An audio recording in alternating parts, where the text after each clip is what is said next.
Welcome to the Leadership Labs with DeepRec.ai, a podcast where we delve into the fascinating world of deep tech entrepreneurship, company founders and venture capitalists. I'm your host, Anthony Kelly, and I'm thrilled to have you join us in this exciting journey. In each episode, we explore the minds behind groundbreaking technologies, the visionaries who dare to push the boundaries of innovation, and the investors who fuel the growth of tomorrow's game changers. Great to finally sit down with you. Welcome to the show. Hi, Anthony. Good to talk to you. Good to be here. Yeah, no, great to have you. Everyone, this is Sascha Griffiths. He's a co-founder and CTO at Machine2Human Solutions.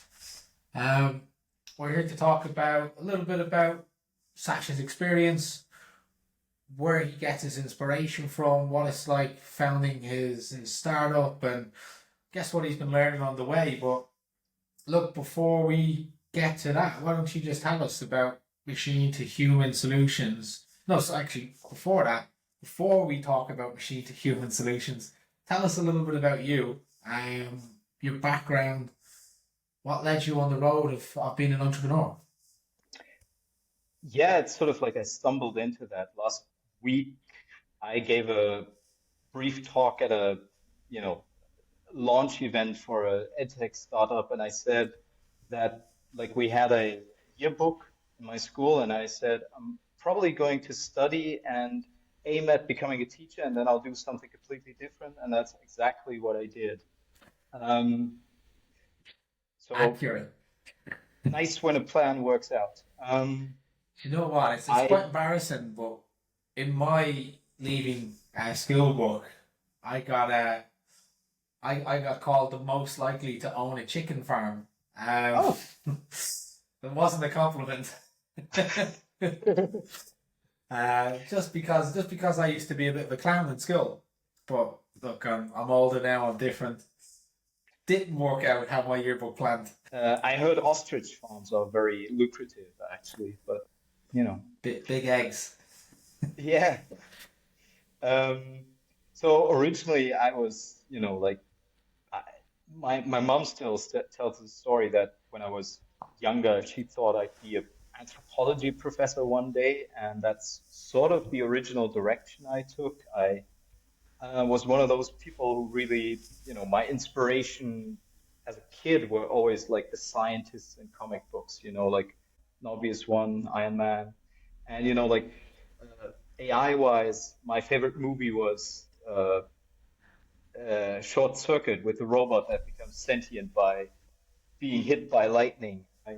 I loved Steve Guttenberg in that, who was like this actual complete scientist who worked for this company that made killer robots, and he just hated that, but he did it because they paid him and he could, play with robots all day. And that was kind of, you know, part of what I thought being a scientist was like. And I went to uni and discovered linguistics, which I really loved, and cognitive science which wasn't officially offered at my university. And that's sort of what I did, like a little bit of psychology, a little bit of linguistics, a little bit of anthropology, and I sort of everything always converged on a career in AI. That's what I then had. Like after my PhD, I was hired by a robotics lab to do experiments with humans, and I got bored waiting for some computer scientists to turn on the machine. And as I had, from my computational linguistics studies and my personal interest in, building websites, I had some knowledge of how to program the things. And so I started, teaching myself how to program AI. And well, that's how you know, I, dipped my toe into it and then stayed. And I had a lot of, Yeah, I mean, you spent quite a bit of time after your PhD in research. Going about. I mean, look, lots of really nice, prestigious universities. Time in Munich, London. You know, sounds sounds really nice. And then you were doing this research role on the robots.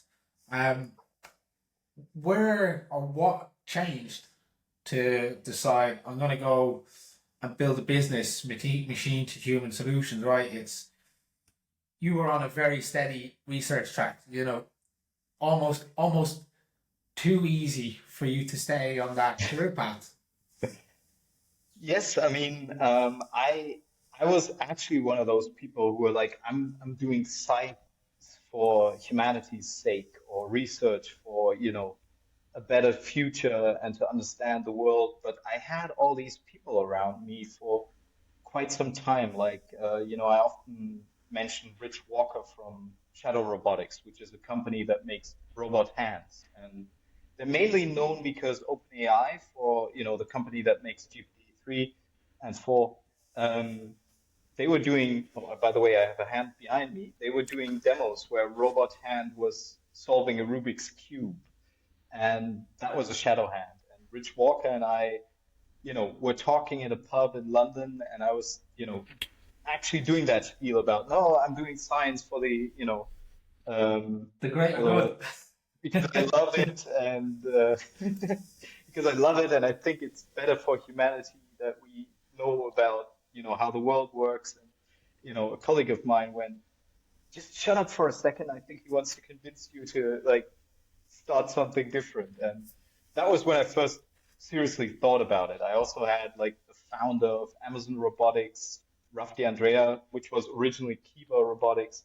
We did a project with him, and everyone was always going, "Hey, that's the guy who sold his startup for, almost almost $1 billion to Amazon." And those kinds of people were around me. In London and Munich, you happen to meet those people, and you kind of go, wouldn't it be nice if the stuff that works in the lab also worked in the real world? And so at some point, there was an opportunity and I took it, which was, a robotics startup that needed someone to kind of like, originally I was hired to like lead the R&D efforts of that company, but it was pretty clear pretty quickly that I was taking on a CTO-like role, and then we actually redefined it, and then it said CTO on my business card.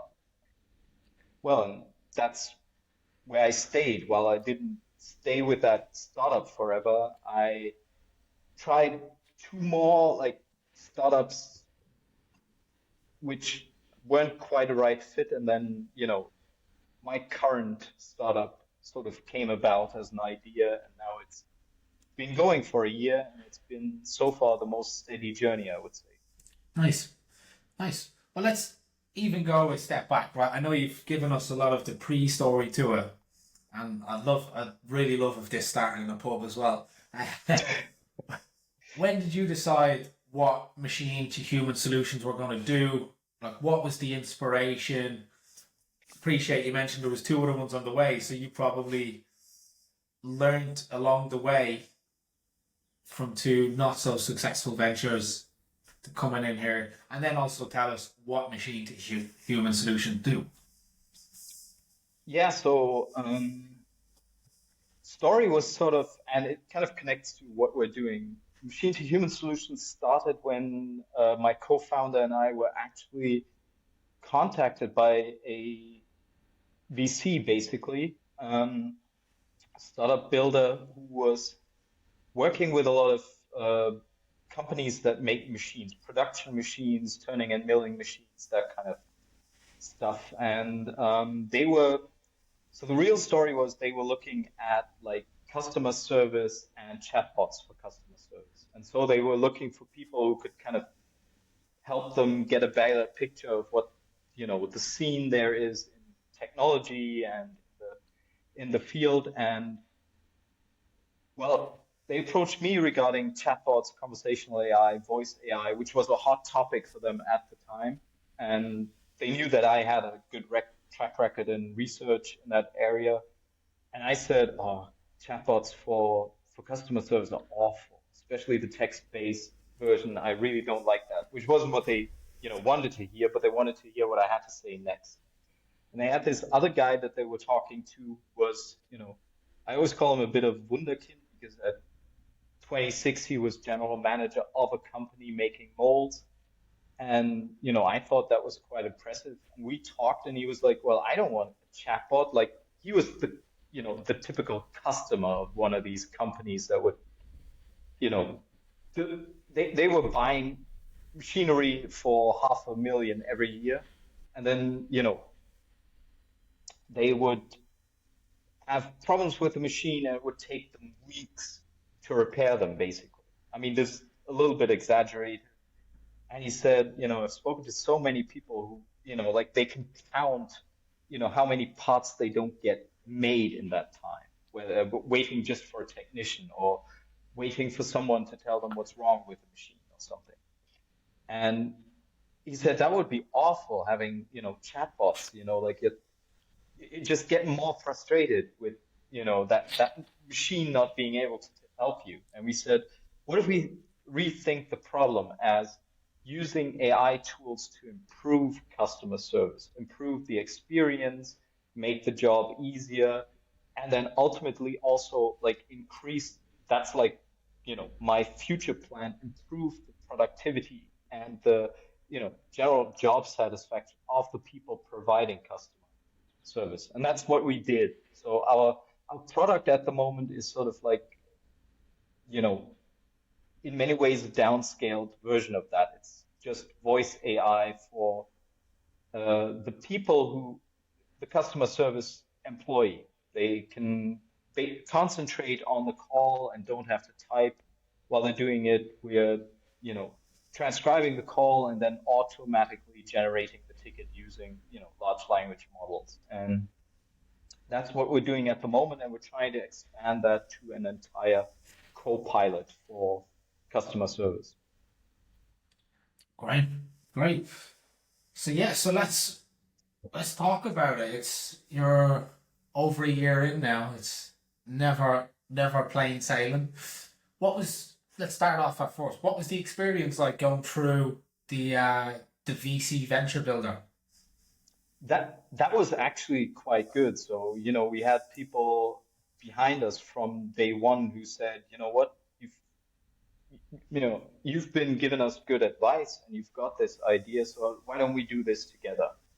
And so we said, hey, yeah, let's do that. And so March 2022, so a bit over a year ago, um, we sat down, signed the documents, and then 1st of May last year we started working actually. And they've been sort of like very at the same time we've had contact with them and we've had support, but they've basically let us do our own thing. So I was completely in charge of all technical decisions, and um, we were autonomous with respect to our budget and everything. So we got advice when we needed it, but we had our own choices to make and our own processes. And, having someone at my side as a co-founder who knows how to run a business, that's hugely beneficial. And he's kind of like the stereotypical,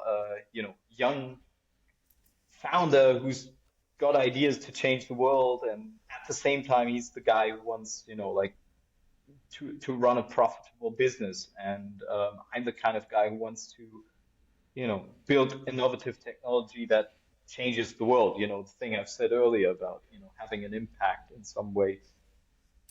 Yeah, And we've because had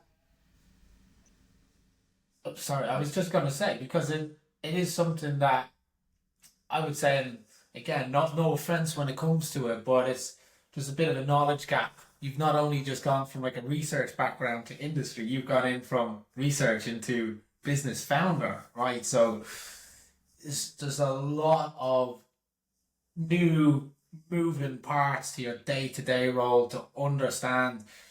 You also have to look at, instead of just productionizing a product, you now have to think who's going to use it, how they're going to use it.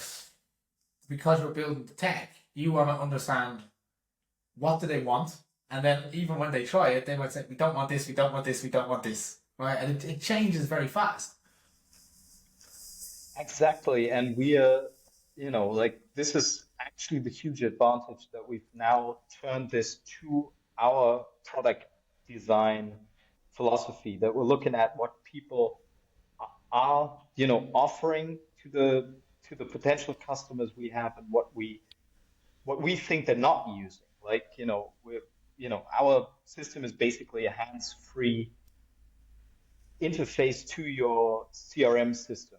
So, so if you think of those systems, you have, major players there, and they're all text-based. And we literally talk to customers who, like internally they were going, so what does the sales team use? And then there was, well, there's two questions here. What software do we buy, and which software are they not using? And those are the same systems. They're not using that because it's, like too much, fields to enter, or they don't like typing while they're talking and things like that. So, I literally enjoy sitting down with people and saying, what are you not using at the moment that you should be using, or that in an ideal world you should be using? And we literally are working with a lot of people, or talking to a lot of people who still do a lot of stuff on paper. And so that to me is a fascinating journey. How do you offer technology to people who basically are, taking shortcuts to avoid technology as much as possible? And you know, that for me is a problem to solve. And so that's kind of like my area actually going. That's why I feel comfortable kind of going, okay, let's think of new ways. How do you find the sort of dramatic change in terms of a research project almost having no end dates, right? To being deadlines for everything, to then you come to a deadline, you tell them they want something different now. Like, how do you now, I guess, manage yourself even to comply with this sort of different working environment that you've never had before? It's, I would almost say it's the other way around. Even 10 years ago, I was sitting with a colleague coming back from a conference, and he was going, like we were talking about who we talked to at that conference, and he was like, I was avoiding people, and I was asking why. He was like a senior postdoc, and he said, yeah, I mean, this already sounds funny, but then he said, people want to talk to me about new projects, and I'm kind of getting bored of talking about, writing another grant so that we have money to write the next grant, and we're not actually doing much work, because we're just planning the next steps of the next steps, and it's an endless planning project with it's just planning, planning, planning without, seeing what we can achieve just for, that thing what we got into, curiosity, building new stuff, that kind of. And so to me, it was more like the research was never ending projects. And here I can say, okay, here I've got a deadline and it has to be ready by that time. And I have to think completely differently. Yeah, like, in an ideal world, this would be the entire thing. What's the smallest unit that I can break that down to, and make it, in some way relevant to what I'm doing right now, not thinking, okay, how do I turn this into a 3-year project, but how do I get something in 2 weeks that changes our product for the better? And so, it's almost the opposite. So now I think much more short term than I used to think.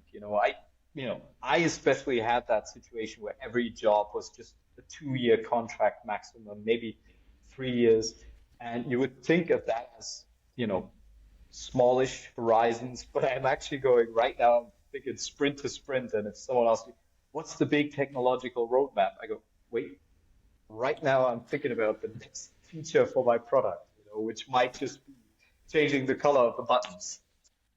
Nice, nice. You've been able to pick up good, valid experience to take to the to being a founder, right? So again, on that, let's talk about the last 12 months journey. You guys have grown. How many people are you now? I'll just say the, like most stable number is 7. So, like we I mean, we started off with, the two founders, and like we're planning to hire one person, right away to help me code up this thing, or, like someone who's actually a better programmer than me. and we ended up hiring two people. And the next round, we did the same thing. So We were so planning on hiring one. you found two people that were better at programming than you.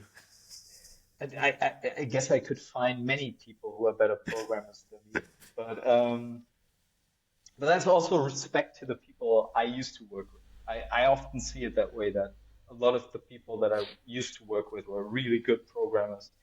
And, the typical, like, my colleague Dima, who, like, he used to come in, look at my code, and I had like 10 lines, and he was like, I can reduce that to two. And he just did it. And then the next day I was sitting there going, but what does it do now?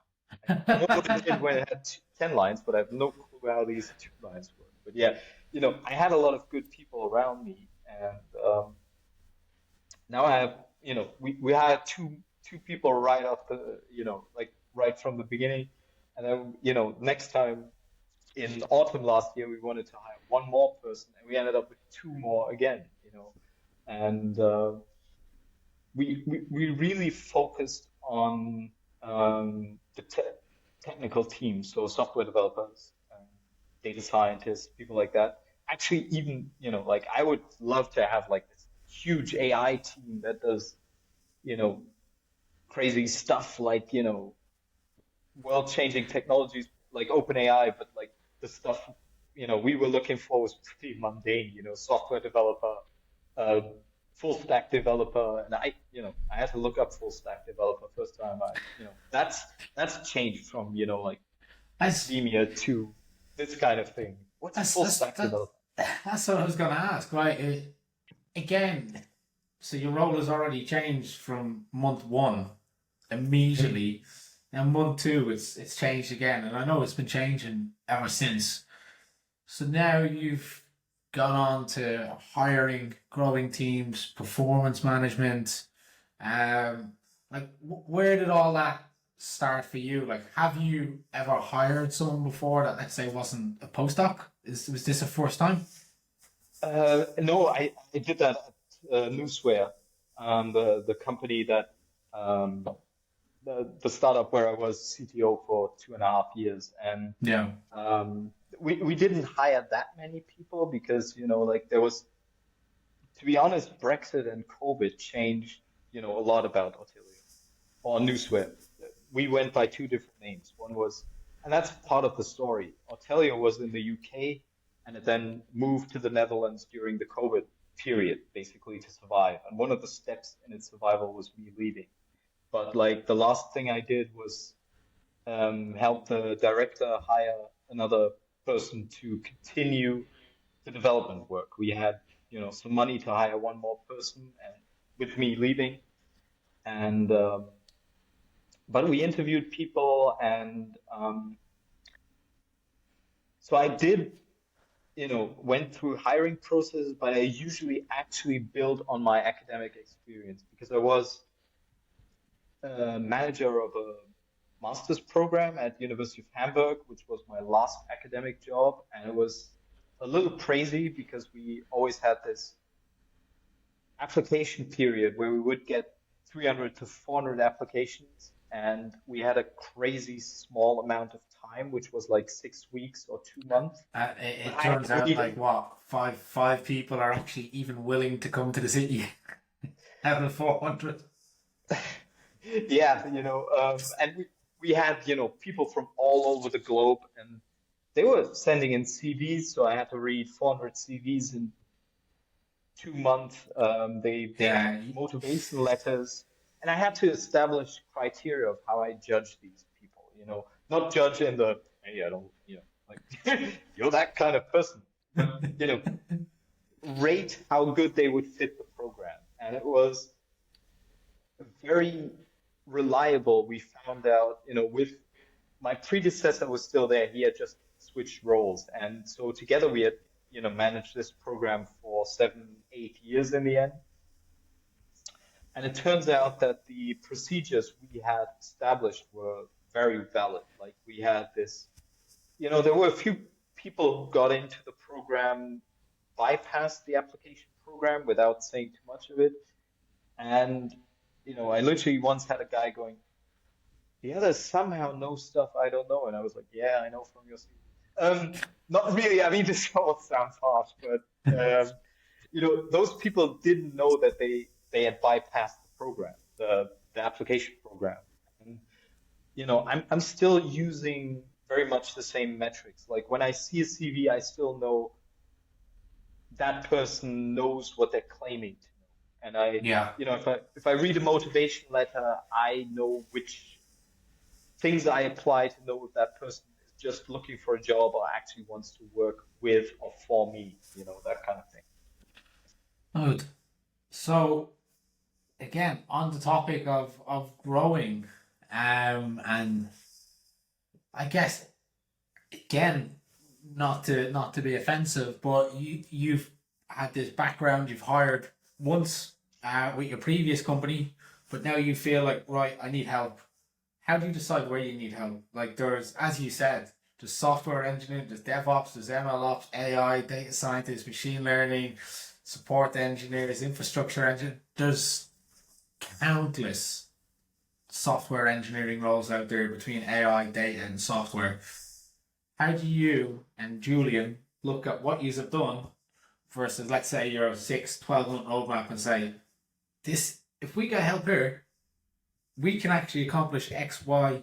Well, for one, we had, our company builder VC helping us, along the process. But in terms of, IT and figuring things out, well, for one thing, I had I have regular meetings with other startup founders. Like we have this, I actually got that from a book, Gretchen Rubin's, The Happiness Project. She describes something which she calls a goal group, which was basically authors and journalists meeting up, 4 or 5 people, maybe three, um, and discussing like these are my personal goals, these are the problems I'm having right now, and that's one thing that I do. I have a bunch of CTOs from other startups around me that I have like bi-weekly, monthly, sometimes 6 weeks apart meetings where we discuss things and we discuss, how do you hire people, where do you find them, or even, I have this technical problem and no one on the team can solve it.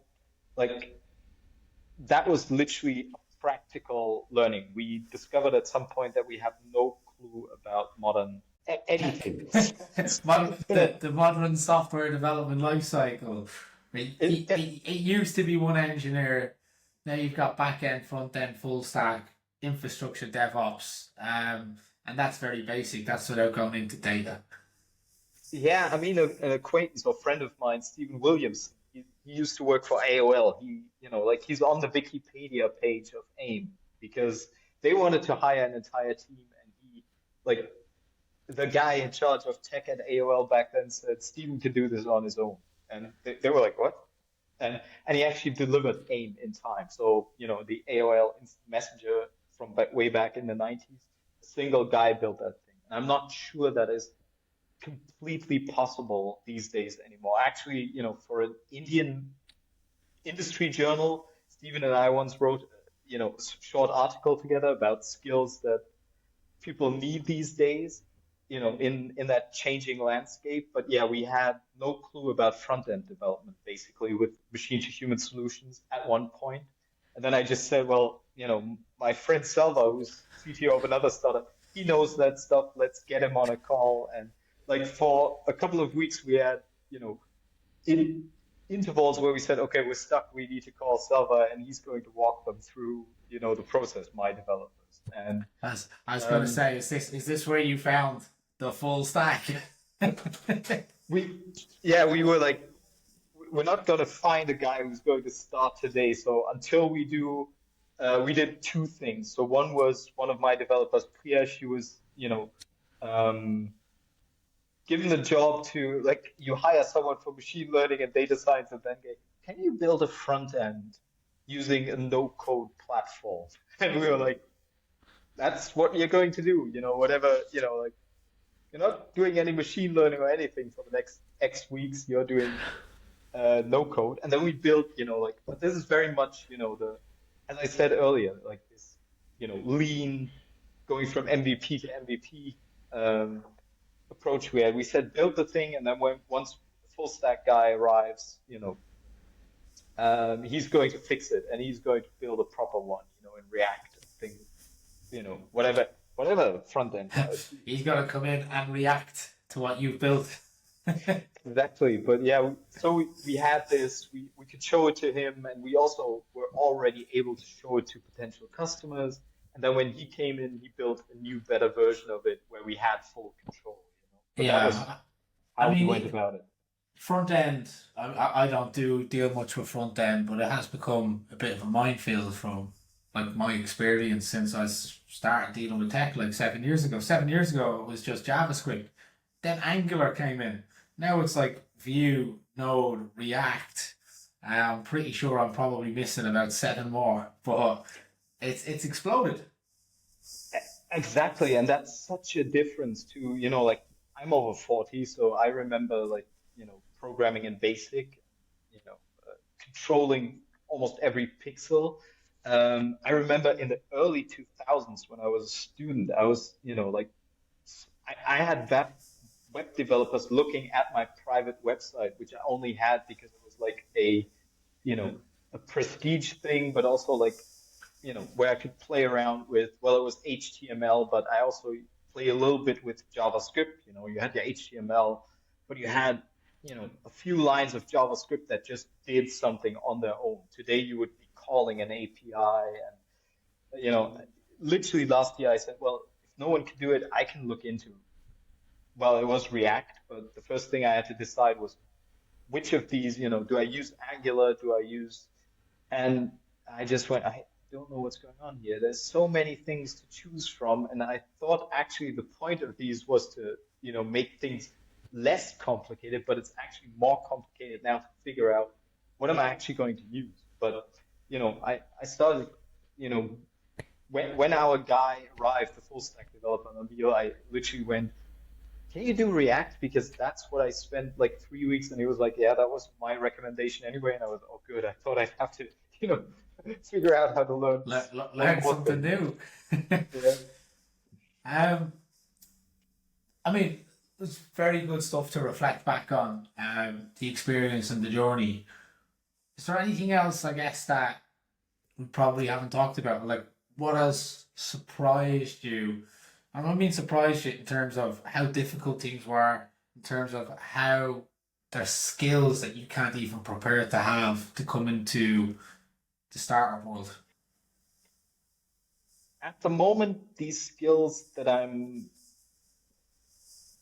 like critical of myself about are more on the actual, like I don't know.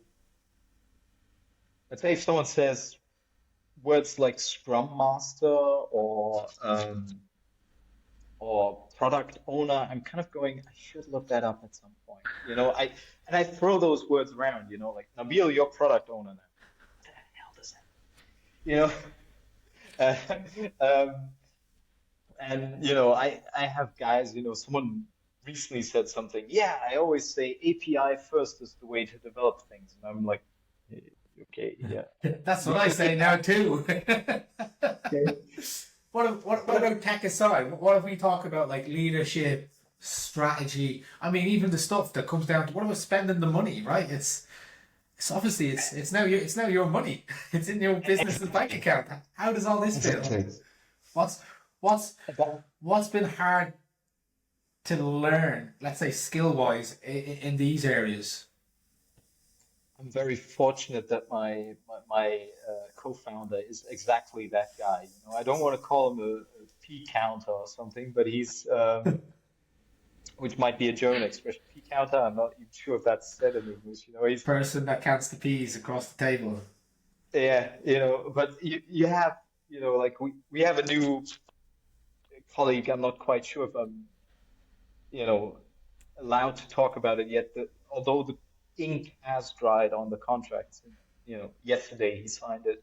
Who's going to, join us as not like a third founder, but he's like you could call it C-level, what you know, late founder, whatever. But we were like, we were discussing whether he'd be CFO, and we were like, nah, that's Julian's job. He likes, like he's not forever going to handle the payroll, but he's actually, like he kind of likes handling the budget and things. Um, and that's the thing, Julian is very good at that kind of stuff, and I'm learning things from him. Like he has to like run financial reports past me and explain every step, and I'm going like, I explained the AI stuff to you. Yeah, do it that way. And remember, I'm gonna be as confused about all of this as you are.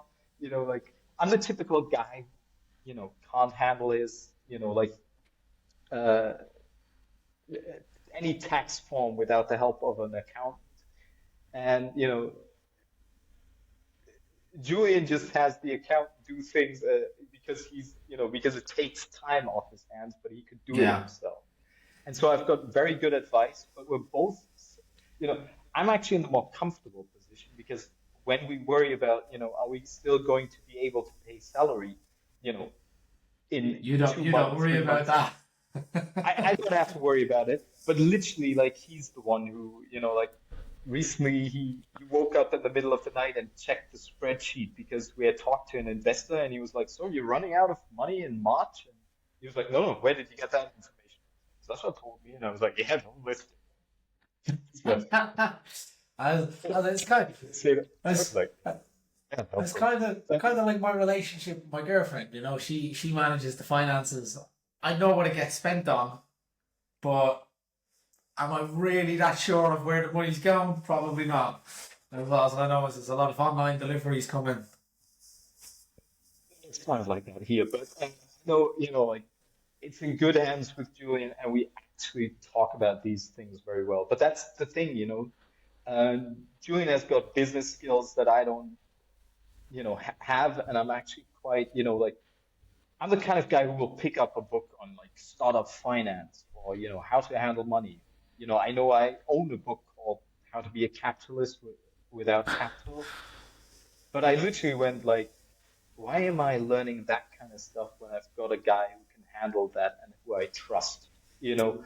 And for me, but it is sleepless nights when you think about, like Nabil, who I just mentioned, he's from Pakistan. We persuaded him to come over here, and he's, you know, become a father just in November last year. And we are like, you know what? That guy is moving around the globe to like, help us with our vision. And, as it is with startups, we know how long the runway is, and we're kind of going, this can't go wrong because we're dragging too many people into this, If you're passionate, you're passionate. That's just how it is. Also, it's it can also having a new being a new father. I can speak from experience. My baby's 11 weeks old. Gives you a lot of new focus. Like it makes it that you have to succeed as well yourself. Um, so you get added motivation. Um, just a quick one on skills and skills gaps. Where are you looking to upskill yourself at the moment? Do you have something that you're trying to learn? Like, granted, in the future, there's going to be not customer support, more customer facing, more sales, more marketing. Is these areas that you're now going to have to take a part in? To be honest, I sometimes think, like a guy like me who's jack of all trades in, like I literally used to call myself whatever I did, jack of all trades. I mean, I used to, I had jobs like, I'm that kind of guy who, uh, when we talk about, machines and factories, I actually go, well, I used to work in a factory down the road when I was a student, and then, I always say, back then when I was working in tourism in Tunisia, you know, I have those kinds of stories, and I have to actually, you know, find the patience not to want to understand everything. Because, like I just said, I read, I'm literally not joking when I say I read a book a week on average. Like at the end of the year, Wow. last year, I had, well, it was 42, the year before it was 60. I don't know how I did that, but the year before I had more time. Most of all, I had, you know, baby that needed a lot of naps at home. So, oh, baby's asleep. Hey, I can read. Um, as long as I wake, as long as I'm attentive once she wakes up and I check on her like every, third paragraph, we can That's we can do this. that's that But that's when but you come into action. so the thing is, I will buy a book on startup finance. I will buy a book on marketing and all those things. And although this has been, oddly the focus of I keep saying I need to figure out the stuff that really is my job. You know, where's the trend going? Can I, like, and I'm someone who doesn't go, oh, I know everything about voice AI. That's my field. No one can tell me something new. I'm going, I need to know more about this now. And I have to, um, and yeah, figuring out what all the software development terminology is about. And like the next big book that I want to, read in this area is actually called The AI First Company, which is a term I've heard a lot. And I'm going, well, that's what we're doing, because we're all AI and we're talking about AI.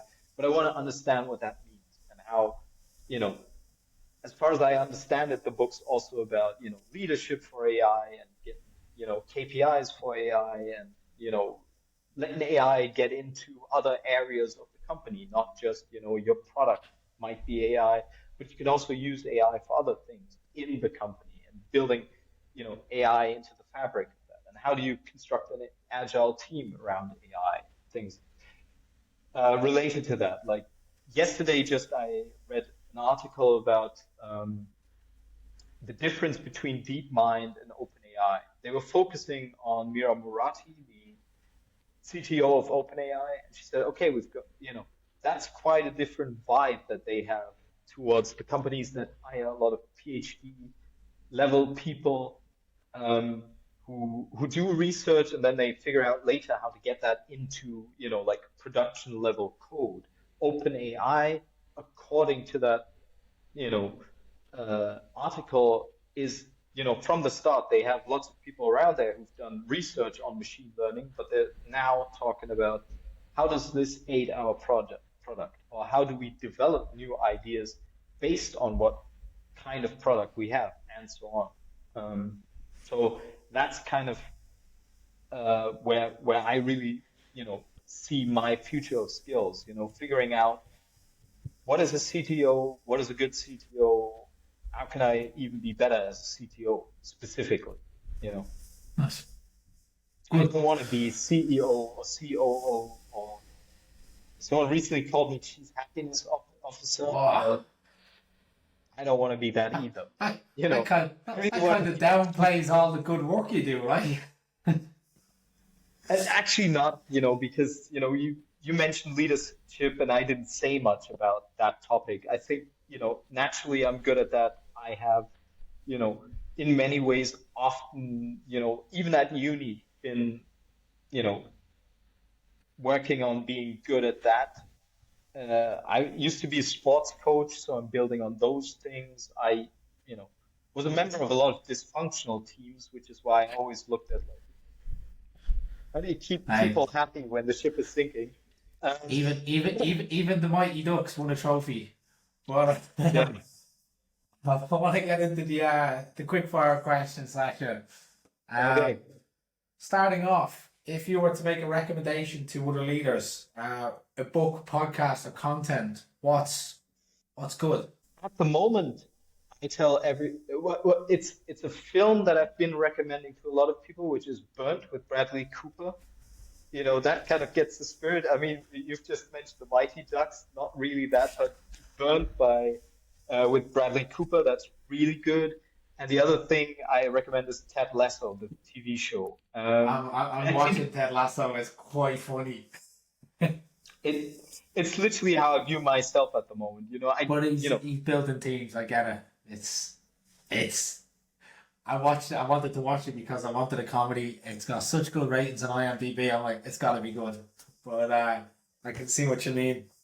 I would have. it, Well, it funny, is. before you said that, I wouldn't have thought it as like leadership, but in fact, he's creating bonds. He's creating bonds with his team, and he's making it that his team will essentially fight for each other. He's got a lot of He's psychology into it now.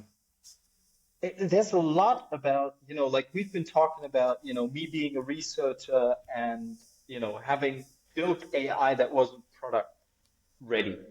And Ted has exactly that problem. He's a basketball coach, he's a football coach, or whatever. I don't even know if it's really specified. I mean, in the originals, the advertisement from a couple of years back, he was a football coach. And he now has to do, well, what the Americans call soccer. And so he's a sports coach. He's good at building teams, but he's not good at the sport itself. So his, original assistant coach, reads a lot of books on football. You see that, like, uh, he's always reading books about soccer, but he makes someone who wasn't supposed to be coach, the kid boy. He Yeah, was really yeah. good in football, so he gets him on the team. And then he's got this star player who has to retire. He gets him, as part of the coaching team. While he still calls the shots, he empowers other people who have the skills he lacks to actually contribute to the decision making. So that's why I recommend that. Good, good. Your three non-negotiables when it comes to leadership. Oh, I had such a great answer, and now I forgot two of them. Trust, definitely. I mean, we talk about trusting a lot. Contribution, it's about individual contributions and how they contribute to big things, and then again, how the company can contribute to a larger vision.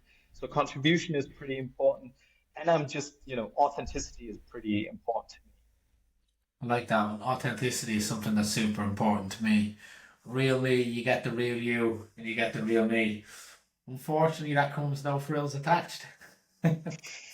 Last one before I let you go, Sasha. If you were to do it all again, what would you do differently? I have a pretty big issue which I don't know how to like put down in words, but contracts have become massively important with partners, with people, and that's something that I still need to figure out. Like contracts with everything that revolved around a contract, whether it was with another company or with investors or with employees, that was the most area of conflict. And I think conflict or trouble. And I think, figuring out earlier what to put in contracts and what needs to be put down in writing and what that writing means and so on, having a clearer concept of that. I'm sorry that that answer was slightly weird, but No, no, it's not weird. It's oh, stuff people need to know, right? You're talking about could be here and the next founder who doesn't understand legal. Could be two tech guys, right? You're lucky with Julian as well, who knows business, but it's just things to be conscious of. But Sasha, that will do us for time. It's been an absolute pleasure. Great having you as a guest. Thank you. those were great questions and I enjoyed, our time together here. And yeah, it's been fun. Thank you. That concludes another enlightening episode of the Leadership Labs podcast. If you found today's episode thought-provoking and informative, be sure to subscribe to the Leadership Labs on your preferred podcast platform or on YouTube. Thank you once again for joining us on this journey through the Leadership Labs. Until next time.